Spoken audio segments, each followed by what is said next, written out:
Salut Fabrice, on a enquêté sur ta vie pendant très longtemps et on t'a préparé un quiz ultra compliqué. Très longtemps, vas-y, putain.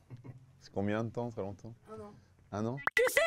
Question au choix merdique. En 2012, tu as été nommé petit A, chevalier des arts et des lettres, petit B, sexiest man alive, petit C, conseiller municipal de la ville de Vincennes. Je vais y venir à l'homme sexy, hein. Là, je prépare, j'ai pris un coach. Il y aura une deuxième partie de carrière, crâne rasé, coach, bodybuilding. On sera plus proche de The Rock. Pour l'instant, je reste le comique. Et voilà, on va y aller petit à petit. Donc, c'était chevalier des arts et des lettres en 2012. J'ai pas été la chercher, j'ai reçu par la poste. J'ai jamais été très affilié aux politiques. Je raconte ma visite à l'Élysée dans le spectacle à Dieu hier. Parce que, voilà, un pote à moi m'a dit « Vas-y, ça te fera toujours un sketch ». On était invité pour le film Tout simplement noir et pour un débat autour de la diversité mon cul.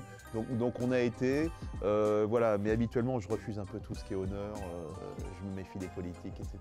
On peut aussi t'appeler petit A, Fabrice Eboué, petit B, Mister Faf, petit C, Docteur Fabrice. Mister Faf et Docteur Fabrice, ce sont des pseudos qui ont existé. Il y a une obsession chez les journalistes, quel que soit, hein, qu'on soit chez Combini, en télé ou autre, sur ma carrière de rappeur. Les gens auraient voulu, ou alors les gens vont voir les vidéos, la vidéo en l'occurrence où je rappe et sont subjugués, se disent mais il est passé à côté d'un truc extraordinaire. Pourtant j'ai pas cette impression.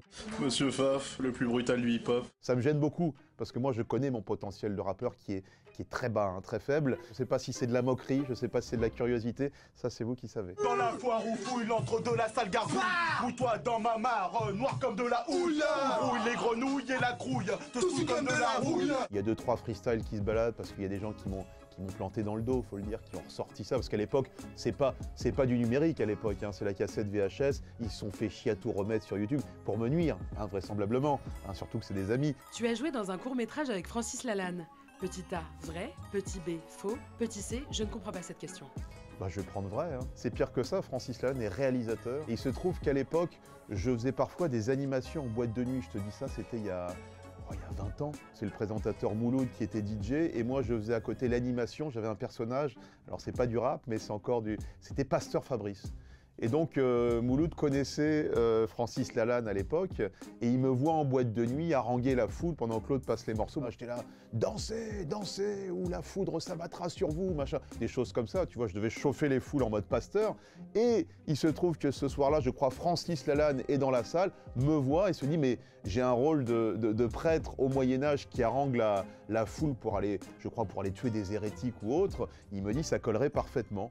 Et je finis comme ça, je crois, dans le seul film de Francis Lalanne, mais en tout cas, j'en suis fier, c'est ma première participation quelque part cinématographique ou audiovisuelle. Ah oui, ah bah ça c'est facile, c'est pour ça à chaque fois vous voulez les raps de Fabrice Eboué, on peut les avoir, mais quand vous cherchez mes débuts cinématographiques, ça galère. Donc 1 an d'enquête, mais sur ce qui vous arrange. Tu as fait une parodie chelou de René Lataupe. Petit A, vrai, petit B, faux, petit C, pas envie d'en parler. Oui, il y a une parodie de René Lataupe. Contrairement à mes débuts cinématographiques avec Francis Lalanne, vous pouvez le trouver très facilement sur YouTube. Fabrice le lézard, certains m'appellent Gaspard. Il faut accepter que certains soirs on soit fatigué, qu'on se dise qu'est-ce qu'on fait, on est avec des amis, on propose ça, on le met sur YouTube, et puis on regrette. Hein. Je veux dire, il y a aussi des regrets dans une carrière. Mais en l'occurrence, René Lataupe, c'est un suicide médiatique de mon propre chef. Donc je l'assume plus du tout, mais ça existe, donc foncez, régalez-vous, voilà. Tu es Gémeaux, ascendant. Petit A, Cancer, petit B, Lion, petit C, Vierge. Je n'ai aucune idée parce que je crois qu'il faut connaître son heure de naissance.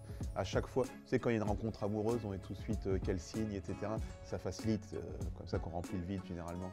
Donc on se pose ce genre de questions et à chaque fois, plusieurs fois sur des rendez-vous, des dates, hein, comme on dit, j'appelle ma mère finalement. Ce qui casse un peu l'ambiance, hein, quand il y a un truc un peu sexuel, allô maman, c'est quoi mon heure de naissance? Donc je déconseille, je vais te dire cancer, voilà, faut se porter chance. Tu as joué dans une série inspirée par petit A, Desperate Housewives, petit B, Plus belle la vie, petit C, The Office. Bien sûr. Au sein du Jamel Comedy Club, s'appelle Inside Jamel Comedy Club. Effectivement, c'est inspiré, ces docu-fictions de la série The Office de Ricky Gervais. Alors, rien à voir, Ricky Gervais, c'est dans un bureau, c'est la vie du bureau. Nous, c'est la vie de la tournée caricaturée un peu du Jamel Comedy Club à l'époque. J'en ai déjà parlé, mais j'ai 10 ans de café-théâtre, j'ai fait les Blancs Manteaux, j'ai fait les Deux Ânes.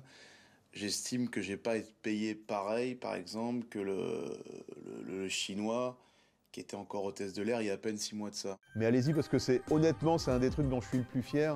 C'est amusant parce qu'il y a même certaines personnes qui tombent dessus et qui sont persuadées que c'était la réalité. Et comme je joue un ignoble personnage, ils me disent « Mais Eboué, c'est un vrai connard ». Sur les réseaux sociaux, on me dit « Je viens de voir Inside, mais quelle honte », machin. Alors qu'évidemment, tout est écrit, tout est fictionné. Je joue le connard. C'est assez jouissif de jouer ce genre de personnage d'ailleurs. Ton dernier film super gore s'appelle Petit A, Plancha, Petit B, Barbac, Petit C, Barbecue.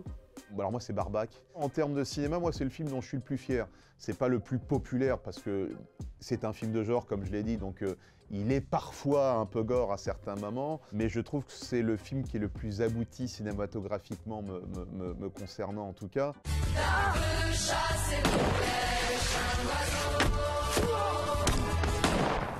Tu m'as fait bouffer de l'homme. Du vegan.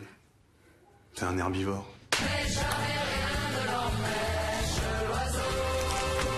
Dans mon évolution de metteur en scène, je suis content de proposer ce film. Ouais. Alors attention, pour les gens qui auraient vu Plancha et Barbecue, ne vous dites pas que c'est la suite. Hein, vous risquez d'être désarçonné, comme on dit. Ne regardez pas Barbac avec votre petite nièce de 8 ans. Hein, voilà, ça risque de mal tourner. Tu as créé des malaises chez Petit A, Ruquier, Petit B, Fogiel, Petit C, Hanouna. Et du direct en télé avec Marc-Olivier Fogiel, justement un peu excentré sur un petit tabouret, j'ai créé des gros malaises, dont la fameuse histoire où il y avait le fameux monsieur qui était greffé des mains, il avait perdu ses mains, il en avait ensuite recollé, hein, puisque c'est ça le principe de la greffe, d'autres.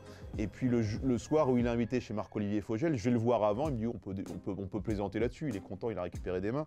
Et il se trouve qu'il avait des bagues sur les doigts, et beaucoup de bagues. Donc je lui pose la question en direct, je lui dis les bagues, elles étaient déjà sur les mains, ou bien vous les avez rajoutées après.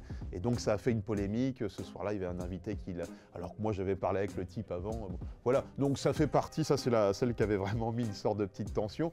Mais oui, j'en ai plein. Même sur scène, quand je joue mon spectacle, tu vois là, moi j'ai plein de moments là dans Adieu hier où tu essayes de tendre un peu la salle pour qu'ensuite le rire explose un peu plus. C'est tout, c'est une technique finalement. La provoque, le malaise, ça fait partie de notre palette. Hein.